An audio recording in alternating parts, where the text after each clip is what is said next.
by the direct influence of the external world.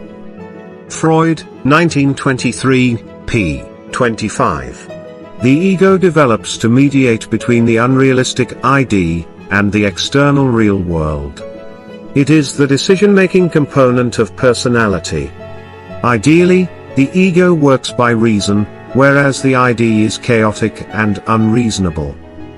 The ego operates according to the reality principle, working out realistic ways of satisfying the ID's demands, often compromising or postponing satisfaction to avoid negative consequences of society. The ego considers social realities and norms, etiquette and rules in deciding how to behave. Like the ID, the ego seeks pleasure, i.e., tension reduction, and avoids pain, but unlike the ID, the ego is concerned with devising a realistic strategy to obtain pleasure. The ego has no concept of right or wrong, something is good simply if it achieves its end of satisfying without causing harm to itself or the ID. Often the ego is weak relative to the headstrong ID, and the best the ego can do is stay on, pointing the ID in the right direction and claiming some credit at the end as if the action were its own. Freud made the analogy of the ID being a horse while the ego is the rider. The ego is like a man on horseback, who has to hold in check the superior strength of the horse. Freud, 1923, p. 15.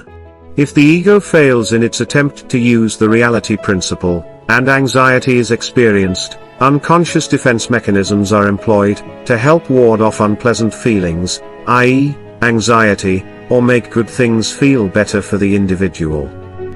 The ego engages in secondary process thinking, which is rational, realistic, and orientated towards problem solving. If a plan of action does not work, then it is thought through again until a solution is found. This is known as reality testing and enables the person to control their impulses and demonstrate self-control, via mastery of the ego.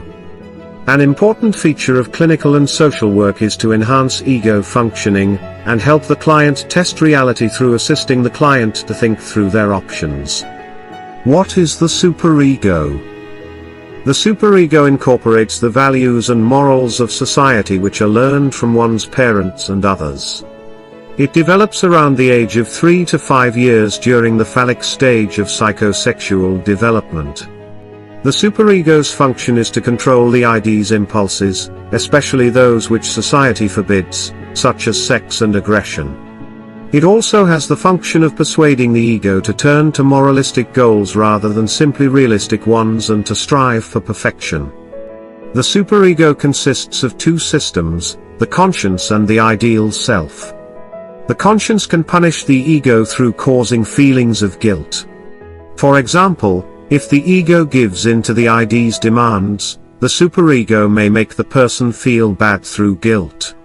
The ideal self, or ego ideal, is an imaginary picture of how you ought to be, and represents career aspirations, how to treat other people, and how to behave as a member of society. Behavior which falls short of the ideal self may be punished by the superego through guilt.